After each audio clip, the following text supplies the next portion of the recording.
Mas e aí, dá pra gente ficar sossegado em relação a Abel Ferreira e seleção brasileira? Vamos ver aí o que o Nicola falou. Nossa, tá ouvindo o Nicola. Vamos ver se depois a gente falar, nossa, ele tá viajando, a gente discorda aqui. Mas ele falou uma parada interessante aí, eu queria que vocês vissem, beleza? Bora lá. E, bom, a outra pergunta que eu ia falar, do outro tema assim, técnico da seleção. O Edinaldo Rodrigues aí ficou... foi dito, acho que essa semana, que ele vai pra Europa, né? Cheio de mistério. Cheio de mistério, é.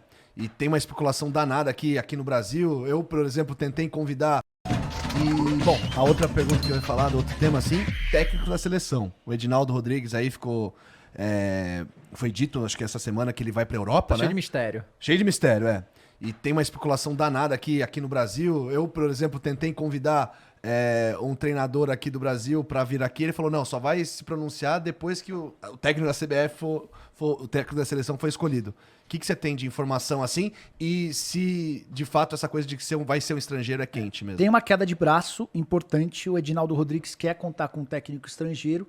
Só que antigas forças da CBF, como o Ricardo Teixeira, que já não é presidente há um tempão, mas... Ele ainda tem força na CBF? Muito, Gente. muito. Ele trabalha nos bastidores para que o André Sanches se torne o diretor de futebol. Uhum.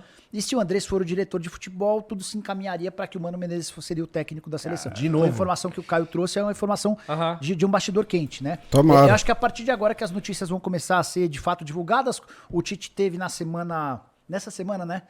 No Rio de Janeiro para rescindir o contrato. O Juninho Paulista também já se comunicou saindo. que ele não fica. Vai haver uma reformulação grande na CBF.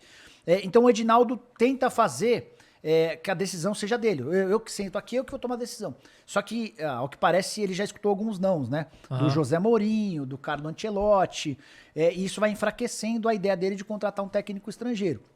Ele ainda deve ter mais 1 ou 2 tiros para dar. Imagino que vai tentar dar em técnicos menores. Vai pensar em segunda e terceira prateleira. E aí, só para lembrar, não é nenhum demérito quando você conversa com o Guardiola, com o Klopp, com esses caras não querem treinar seleções. Nem do país deles. Porque estar à frente da seleção... O Xavi recusou, né? É você sumir do mapa. Para esses caras que são grandes lendas, autoridades, você tá na seleção, você vai aparecer a cada 2 meses. Como você, como técnico de clube, você tá todo final de semana na mídia. É um trabalho diferente, né? Completamente. Então, esses caras, eles não querem trabalhar. Eu não sei se em algum momento você pensou nisso, mas se eu fosse presidente da CBF, eu tentaria, com esses grandes nomes, uma possibilidade de conciliar. A primeira coisa que eu faria era ligar pro Guardiola e convidá-lo para continuar trabalhando no City e conciliar o trabalho na seleção brasileira. Que dá perfeitamente, né? Eu prefiro ter o Guardiola em meio período do que qualquer outro treinador brasileiro. Claro, Totalmente. sem dúvida. Até porque é um cara dedicado, é um cara super empenhado. Todos os estudos dele se aplicam ou tem algum benefício para a seleção brasileira. Ele enfrenta vários dos atletas que ele convocaria. Exato. Enfim, mas imaginar que esses caras vão largar os clubes onde eles estão para treinar uma seleção, por mais que seja a seleção brasileira. Mas eu acho que isso só rolou na época do Lucha, né? Quando treinava atrás, o Corinthians e treinou a seleção, né? Isso acabou saindo de uso, né? Mas a discrepância em relação ao técnico brasileiro para os técnicos do exterior é tão grande que eu preferiria ter um técnico de ponta nesse modelo do que qualquer outro. Mas se não for... digamos que todos esses caras grandes não pudessem, né?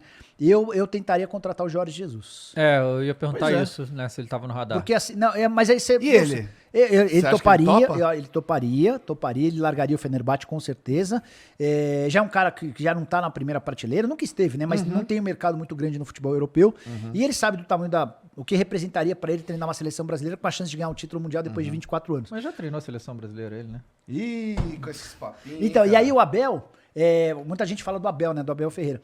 Eu temo que a passagem, se o Abel for contratado, eu temo que a passagem não seja bacana. É mesmo? Estilo de jogo, cara. O Abel deixou de ser. O Abel chega ao Palmeiras muito reativo, né? Era um Palmeiras que se defendia para contra-atacar. Isso já não é tão presente. Mas ainda é um cara de conceitos defensivos que explora o contra-ataque. Com a seleção brasileira, você nunca vai ter isso. Mas vem cá. Não é o que a gente tá precisando, talvez? Não, mas a gente vai ter poucos jogos para. Nunca. Mesmo. A gente é eliminado pela Bélgica num jogo em que só o Brasil atacou. É verdade. A gente é eliminado nessa Copa num jogo em que o Brasil não atacou, mas também não foi atacado. Não. Enfim. Não. A Croácia ficou cozinhando o jogo, né? Porque assim, quantos jogos o Brasil da era Abel Ferreira vai poder se dar o luxo de dar bola para o adversário? 2, 3, 1? Pois é, porque todos falam, não, se me dá a bola, não, toma de volta, não quero sair não. Então, eu não sei se seria uma experiência... E assim, o nosso comportamento como torcedor da seleção é um comportamento bem diferente do nosso comportamento como torcedor Com de certeza. time, né? Sim. Ontem eu estava assistindo a Portuguesa, o gol da Portuguesa saiu aos 54 do segundo tempo, numa cobrança de pênalti. Foi a consagração. Putz, eu fiquei feliz da vida. Foi o primeiro ponto que a Lusa fez depois de 7 anos na Série A2, enfim. Na seleção brasileira, uma vitória por 1-0 é uma vitória ruim. Putz, não, tem que fazer 3. Quer show, quer espetáculo. Quer show, quer espetáculo. Então eu não sei se o Abel seria capaz de entregar. Cara, eu considero o trabalho do Abel espetacular à frente do Palmeiras. O Abel, com muito menos capacidade financeira, faz o Palmeiras se igualar, né? Se igualar. Você pega os títulos do Palmeiras e do Flamengo, eles se espelham, né? Eles são os mesmos nos últimos anos. Eu acho que o Abel tem uma importância gigante para esse equilíbrio. Porque não fosse por ele, o Flamengo seria certamente muito mais preponderante, hegemônico. Então, reconheço demais o trabalho dele. Acho que o Palmeiras precisa, e já o remunera. O Abel estava falando dos jogadores mais bem pagos. O Abel é a figura no Brasil com o maior salário da história do futebol brasileiro. Ele ganha 2.800.000 reais por mês. Cacete. É muito dinheiro. Só pra você ter uma ideia, o Vitor Pereira tá ganhando na casa dos 2 milhões de reais no Flamengo. O Jorge Sampaoli, enquanto técnico do Atlético, ganhava 2.200. Então nunca ninguém chegou perto desses 2.800 do Abel. Mas ele merece. Ele merece cada claro, centavo. tá entregando, né? Mas uma coisa é clube e outra coisa é seleção. Ainda mais pra seleção brasileira, eu tenho dificuldade em ver ele fazendo sucesso. Eu também. Eu também, Nicola. Eu tenho uma dificuldade muito grande de ver o Abel Ferreira dando certo na seleção brasileira, hein? E eu nem chamaria também. Deixa quieto no Palmeiras ali, funciona quieto ali.